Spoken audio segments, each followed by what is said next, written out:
Perkenalkan, nama saya Nur Syafira Aulia Fatihah dengan NIM 92142009. Kali ini saya akan menjelaskan mengenai contoh soal laporan keuangan fiskal. Namun, saya akan menjelaskan kepada kalian apa itu laporan keuangan fiskal. Laporan keuangan fiskal adalah laporan keuangan yang disusun berdasarkan peraturan perpajakan dan digunakan untuk menghitung pajak. Berdasarkan proses pembukuan, laporan keuangan fiskal itu dibagi menjadi dua.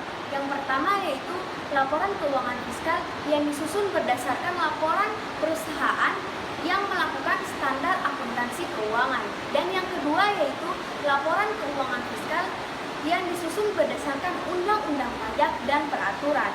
Nah, skema dari penyusunan laporan keuangan fiskal yang pertama yaitu adalah dokumen dasar yang selanjutnya akan digunakan sebagai penyusunan jurnal. Nah, dari jurnal ini akan dibuatkan sebuah buku besar dan selanjutnya akan dibuatkan neraca percobaan. Dari neraca percobaan ini akan dihasilkan sebuah laporan keuangan komersial yang nantinya akan mengalami rekonsiliasi sehingga menghasilkan sebuah laporan keuangan fiskal. Baik, saya akan menjelaskan mengenai contoh soal laporan keuangan fiskal. PT Laris Manis adalah perusahaan yang bergerak di bidang perdagangan. Perusahaan ini beralamat di Jalan Melati nomor 10 Yogyakarta. Berikut adalah laporan laba rugi dari PT Laris Manis yang berperiode berakhir 1 Januari sampai 31 Desember 2015. Yang pertama ada penjualan sebesar 1.800.000.000 rupiah. Retur penjualan sebesar 60 juta rupiah. Potongan penjualan sebesar 50 juta rupiah, sehingga diperoleh penjualan bersih senilai 1.690.000.000 rupiah. Selanjutnya ada harga pokok penjualan. Nah, harga pokok penjualan diperoleh dari persediaan awal tahun 2015 senilai 162 juta rupiah. Selanjutnya ada pembelian selama 2015 sebesar 1.100.000.000 rupiah. 1.100.000.000 rupiah. Selanjutnya, jumlah tersedia untuk dijual diperoleh dari persediaan awal tahun 2015 dijumlahkan dengan pembelian selama tahun 2015. Sehingga diperoleh 1.262 juta rupiah. Selanjutnya ada persediaan akhir 2015 sebesar 182 juta rupiah.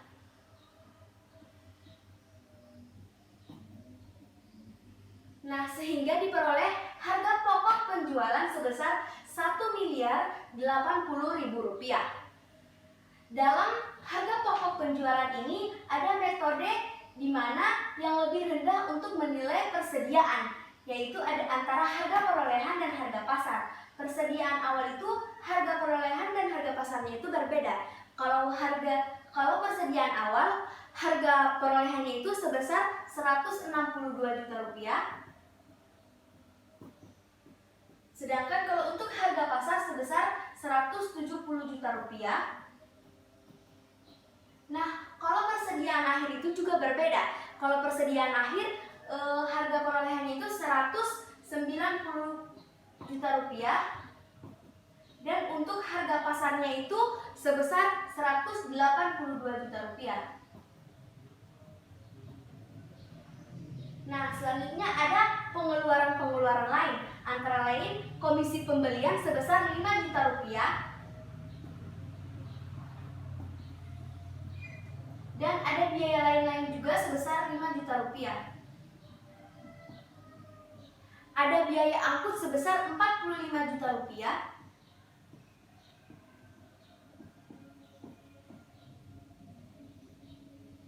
Ini sudah kita ketahui harga pokok penjualan sehingga kita mampu memperoleh laba kotor. Jadi penjualan bersih dikurangkan harga pokok penjualan sehingga kita mampu memperoleh laba kotor sebesar 610 juta rupiah. Ada biaya umum dan administrasi sebesar 168.600.000 rupiah. Ada biaya penjualan sebesar 86 juta rupiah. Ada laba operasional sebesar 355.400.000 rupiah. ada penghasilan bunga deposito sebesar 50 juta rupiah, dan yang terakhir kita mampu memperoleh laba bersih sebesar 405.400.000 rupiah. Oke, langsung saja kita lanjutkan. Kita akan melakukan koreksi fiskal. Yang pertama, hasil penjualan. Retur penjualan itu diterima tahun 2015 sebesar 50 juta rupiah. Selanjutnya ada retur penjualan berdasarkan laporan laba rugi sebesar 60 juta rupiah.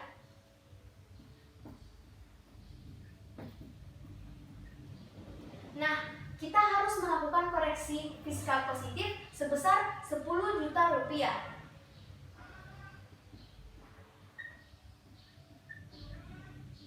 Yang kedua yaitu ada beban pokok penjualan. Beban pokok penjualan ini terdiri dari persediaan awal tahun 2015 sebesar 162 juta rupiah.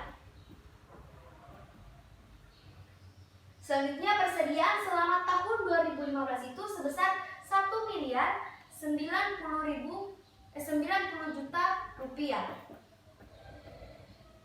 Nah, jumlah tersedia untuk dijual itu diperoleh dari persediaan awal tahun 2015 dijumlahkan dengan persediaan selama tahun 2015 sehingga diperoleh 1.252 juta rupiah. Persediaan akhir pada tahun 2015 itu sebesar 190 juta rupiah. Nah, sehingga diperoleh harga pokoknya itu sebesar 1.062 juta rupiah.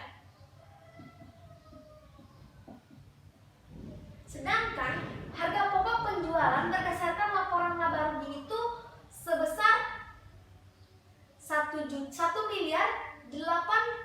juta rupiah. Nah, oleh karena itu kita harus melakukan koreksi fiskal positif sebesar 18 juta rupiah.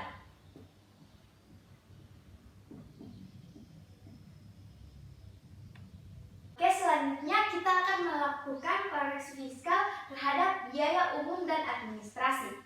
Yang pertama ada penggantian pengobatan, PPh pasal 21 ditanggung perusahaan, biaya antar jemput karyawan, koreksi biaya perjalanan dinas ke luar negeri, koreksi biaya perjalanan dinas ke dalam negeri, koreksi kerugian piutang, koreksi biaya koran dan majalah, koreksi biaya listrik, air dan telepon, dan biaya lain-lain, sehingga jumlahnya itu sebesar 36.900.000 rupiah. Tapi kita tetap harus melakukan koreksi fiskal sebesar 36.900.000 rupiah. Yang keempat yaitu biaya penjualan yang terdiri dari pengobatan dan uang makan, sewa rumah untuk mes, biaya perjalanan dinas tanpa bukti pendukung, sumbangan, dan biaya lain-lain, sehingga jumlah dari biaya penjualan itu sebesar 10.300.000 rupiah. Kita harus melakukan koreksi fiskal lagi sebesar 10.300.000 rupiah. Nah, kalau untuk penghasilan bunga deposito itu kita dikenakan PPh final, maka kita tetap harus melakukan koreksi fiskal namun yang negatif sebesar 50 juta. Baik, langsung saja saya akan melanjutkan contoh soal laporan keuangan fiskal. Di sini sudah tersedia laporan laba rugi dari PT Laris Manis periode yang berakhir 1 Januari sampai 31 Desember 2015. Yang pertama yaitu penjualan berdasarkan akuntansi sebesar 1.800.000 rupiah, berdasarkan fiskal sama yaitu 1.800.000 rupiah. Selanjutnya ada retur penjualan sebesar 60 juta rupiah, fiskalnya sebesar 10 juta rupiah dan koreksinya sebesar 10 juta rupiah dan fiskalnya sebesar 50 juta rupiah. Selanjutnya ada potongan penjualan sebesar 50 juta rupiah dan fiskalnya juga sebesar 50 juta rupiah. Penjualan bersih sebesar 1.690 juta rupiah dan fiskalnya sebesar 1.700 juta rupiah. Untuk beban pokok penjualan sebesar 1.080 juta rupiah, fiskalnya sebesar 18 juta rupiah, koreksinya sebesar 18 juta rupiah dan fiskalnya sebesar Rp1.062.000.000. Selanjutnya ada laba kotor. Laba kotor berdasarkan akuntansi sebesar Rp610 juta dan kalau berdasarkan fiskal sebesar Rp638 juta. Biaya umum dan administrasi sebesar Rp168.600.000. Koreksinya sebesar Rp36.900.000 dan fiskalnya sebesar Rp131.700.000. Selanjutnya ada biaya penjualan sebesar Rp86 juta, koreksinya sebesar Rp10.300.000 dan fiskalnya sebesar Rp76.700.000. Untuk laba operasionalnya sebesar Rp355.400.000 dan fiskalnya sebesar Rp430.600.000. Sedangkan untuk penghasilan bunga deposito berdasarkan akuntansi sebesar Rp50 juta, koreksinya sebesar Rp50 juta dan fiskalnya 0.